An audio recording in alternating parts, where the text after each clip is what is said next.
Hey, good morning, Murjoni. Hey, Kilolo. How are you doing today? I'm doing pretty well. Yeah. It's bittersweet, but I feel pretty well. Yeah. I'm not gonna lie, I was crying yesterday. Oh, why was. are you crying? Because I miss you already. And I know you're gonna come back, and I'm gonna see you. Oh yeah, I'm coming back. And we're only 4 hours away. But love you. I love you, and it's really been a joy to have you here with us, and you will always be a family, and you're welcome anytime. Okay. And don't say that. 'Cause you know I'll be like, I need a break. Can I come over? Can I come over? Yes. Yes. So just want to take some time to do a little decompression with you, and just want to check in, see how you doing, because I know this is your last Sunday. This is the last of everything. It feels like, it's like bittersweet, because it's like I enjoyed my time here and I loved being here, and I learned a lot more than I thought I would actually, and I did a lot more than I thought I would, but differently as well, because I thought I would be making full sculptures, which I did do that. Right, but I also was able to experiment with a whole new avenue of material, which is great. But it's also like, dang, I'm leaving. You know what I mean? It feels like, I feel like the residency has been long, but also short. 3 months is a long time, but it was also short because I enjoyed myself, and I felt like, I just feel like maybe it should have been longer. I don't know. I'm like, maybe I should stay. You know what I mean? Because I was just having so much fun. And I feel like I'm happy I took the first 3 months of the year to actually do things that I wanted to do. And I was actually talking to my mom, and I was like, if I didn't come here, I would not have done any of this. I probably would have been making works just for shows and not really making work for myself. And I felt like I'm really grateful for this time, because I felt like I was able to actually make work that I wanted to make, but also be present in the work as well. So even making these resin pieces, I was able to just be like, I feel like doing this, or today I feel like doing that, you know what I mean? And it wasn't pressure filled, so I'm grateful for that. So some of these pieces you just alluded to, you said resin cast. These are some of the works that you were able to create during your time here. And then you have a couple here. They're so beautiful. Yeah. Talk to me about what was that experience like, working outside of clay, but very much adjacent to clay, and the process of still using your hands and allowing things to heat up and cure. That process is a very different process than clay, but still it's very much in the same kind of, I would just say, feeling of making and building. Yeah, the process was super fulfilling, because when I first started, as you know, I was super frustrated, and I was trying to figure out how to make these molds on my own, you know what I mean, and going to YouTube and things like that. And I think now, I was in the studio yesterday, and looking back on it, I was just kind of like, I've done a lot, you know what I mean? I feel like I've grown a lot, even seeing the progression of my molds is super fulfilling to see. In the moment, when you're in it, you don't really see it. When you take a step back, it's just kind of like, I did this in 3 months. You know what I mean? I learned a whole new material. It's unbelievable. Yeah. I am very just inspired. Yeah. And blown away by how you really took to working with resin. Yeah, it's actually really fun. When I tell you, there were a couple of times where I was like, I don't want to do this no more. I'm not getting what I want, but I kept at it,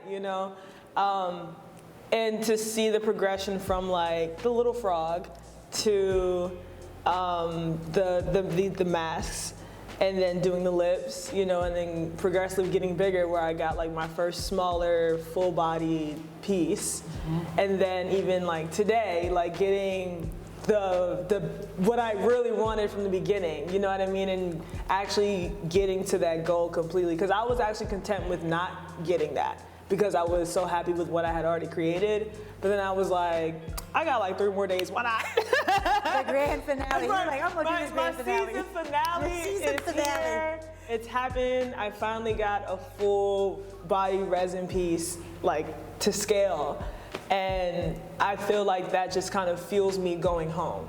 You know what I mean? I don't feel like I need to go home and be like, you know what I mean? I feel like now I'm ready to do what I wanted to do. But it's almost like I did like, I did like a residency. This is a residency, but you know, like when you go to school and they're preparing you for certain things or like some type of training and they're preparing you for a certain type of training. That's what I felt like I went through, like a training. But it wasn't like, you know, like a boot camp or anything. You know what I mean? I feel like I went through a 3-month training and I was able to also train my mind as well. And now I feel like I'm ready to go out into the world and do more of this and experiment more. How has your clay practice evolved since being here? My clay practice has, I think I'm a little more unapologetic with what I want to do now, because before, you know, people wanted me to make braided pieces all the time. I want a braided piece, I want a braided piece. And don't get me wrong, I love doing the braided pieces, but there's a time where you want to try other things just because this is what is like kind of sitting in my soul right now. And with my clay work, I was able to experiment with another thing that I've always wanted to do for like 2 years now, but I didn't because everybody wanted what they wanted from me. And now I had the chance to do what I wanted for me. So even doing the green piece behind you, like that was something that I've always wanted to do. And I don't really do colorful pieces. I do black pieces if they're not dressed in braids. But to do a colorful piece is something new for me, and to also like work with a different type of like paint was new. And then also just like following my body was new instead of going off of a sketch or what somebody else wants. You know what I mean? So I think with that, I'm just kind of like, yeah, when I go home, I'm doing this and nobody can tell me anything. You know what I mean? So I feel really grateful for that too. And I know you journal a lot. Mm-hmm. And what has that looked like during your time here? My journaling has reflected a lot on feeling. So it's like how I feel in the moment. You know, how do I feel now that I'm working on these pieces? Or how did I feel when I took out these pieces? Or, you know, today I was feeling frustrated because the resin really wasn't doing what it was supposed to do, or something was carrying to the top, or like floating to the top, or, you know, or even just talking about how I feel in the morning, you know, waking up, and before I was feeling really drowsy and I was just like, I gotta get up in the morning. But now I get up a lot easier in the morning, where before I used to wake up on my own at like 10:30, 11. Now I wake up on my own at around 8, you know, and I feel like that gives me more time to take care of myself in the morning, which is why I like to come later in the day. But I didn't feel any pressure to come at any certain time. Y'all were just like, come whenever, you know what I mean? Whenever the studio calls you, I guess, you know? So it made me want to come to the studio more. Like spending that time with myself in the morning made me want to go and do something else for myself, like make these pieces. So even like these pieces, they were for myself. This is all experimentations. Like most of the time I didn't even know what I was doing. Most of this residency, I did not know what I was doing. Let's be honest. But I was able to get pretty cool outcomes. You didn't know what you were doing. I was experimenting a lot. But that's the core of this residency. So these pieces here, I know you started with this black piece. Yeah. Right? And that was the first. This was the first one? Yeah. First mold? Because you had one mold, and then from that mold you created all these other ones. Yes. Right? All in the same mold, yeah. Yeah. So can you just tell us a little bit about each one? Yeah, so this was, the reason why I did the black was because we had learned it in Marvin's workshop, and that was the one that I just knew how to use because I just learned about it. Mm-hmm. And it also cures really fast, so I can see like an instant, you know, result because I'm impatient. But also you were talking about how your clay your clay works, you work with black, right? Yeah, I work so with, this yeah. resin is black. Which was nice because I wanted to start working on pieces from the inside out rather than just the surface.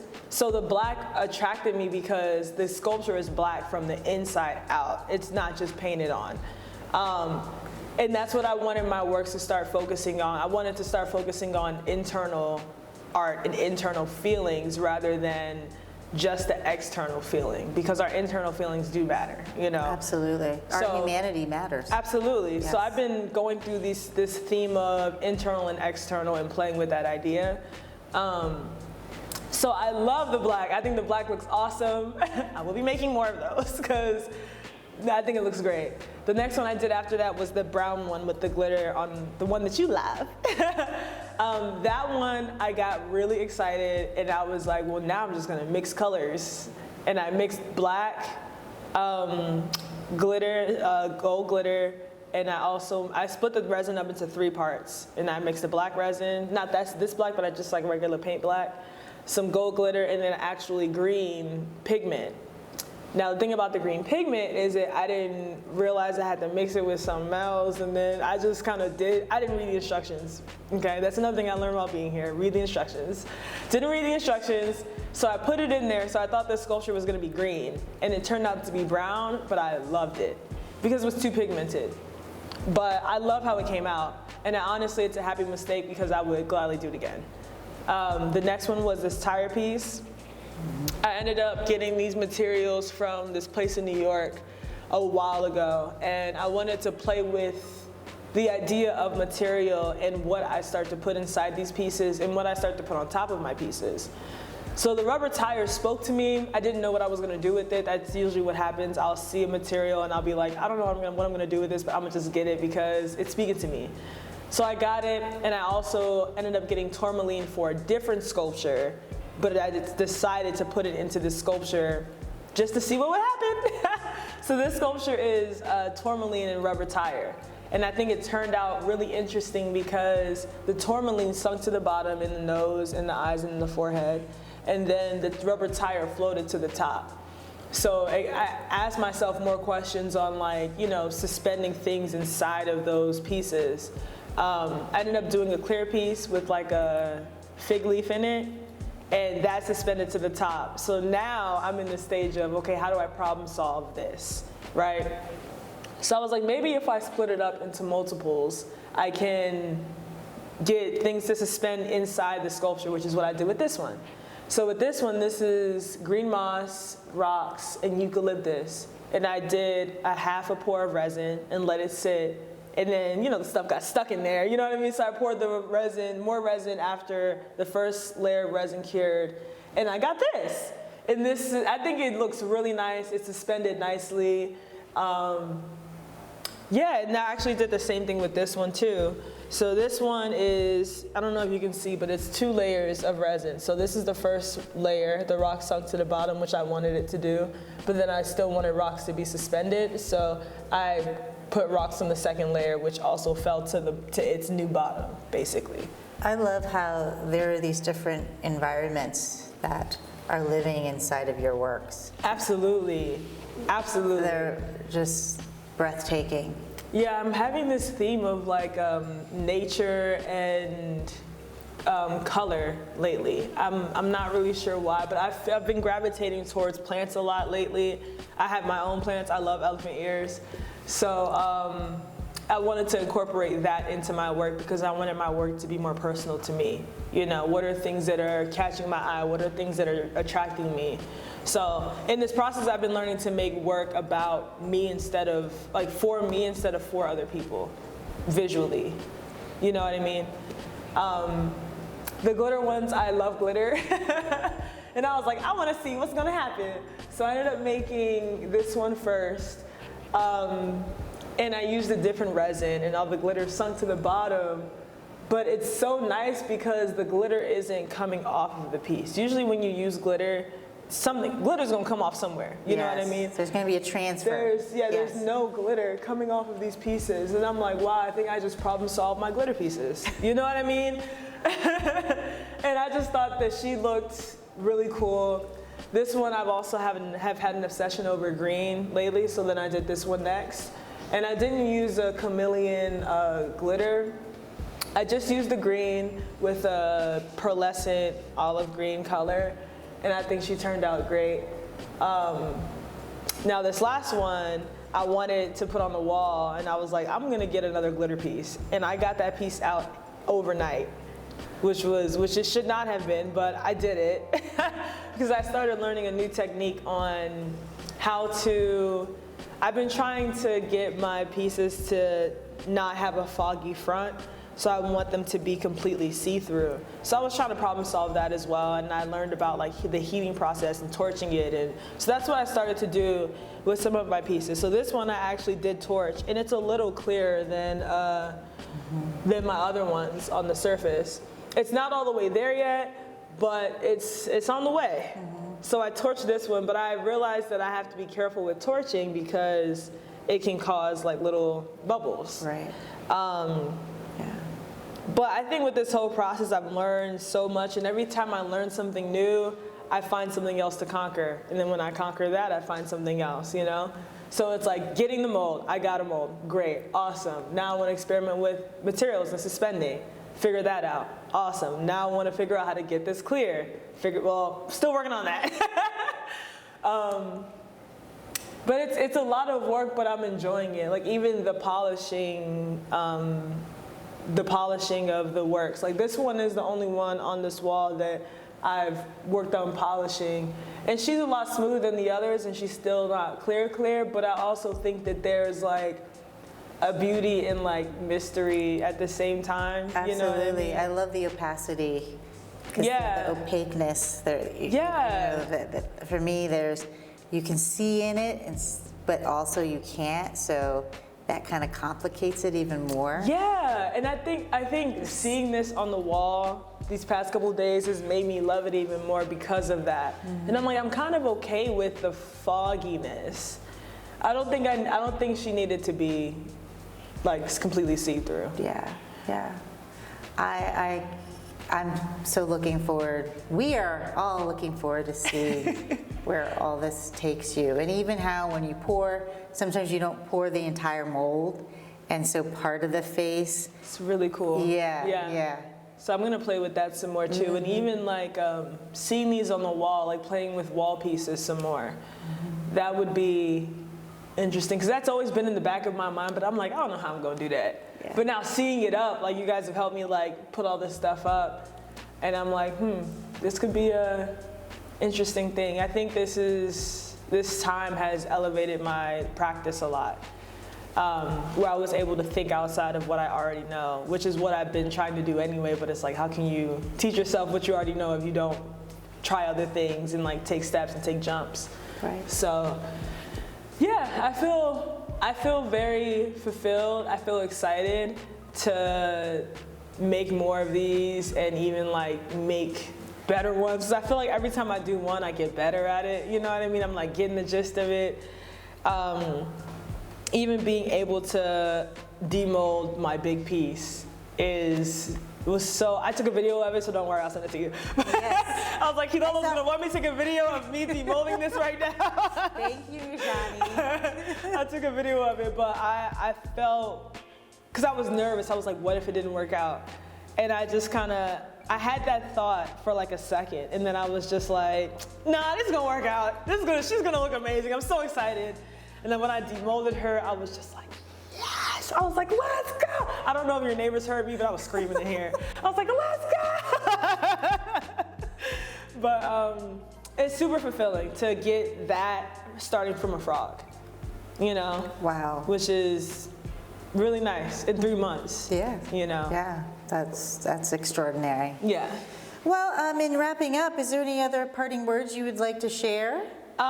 Thank you guys, thank you staff, you guys are also amazing. I think that having you guys here has been such a blessing because it helps with the process, you know? Sorry, I'm like getting emotional. Damn, okay. Thank you guys. We love you so much. Love you too. Yeah. Thanks. Sorry. No apologies.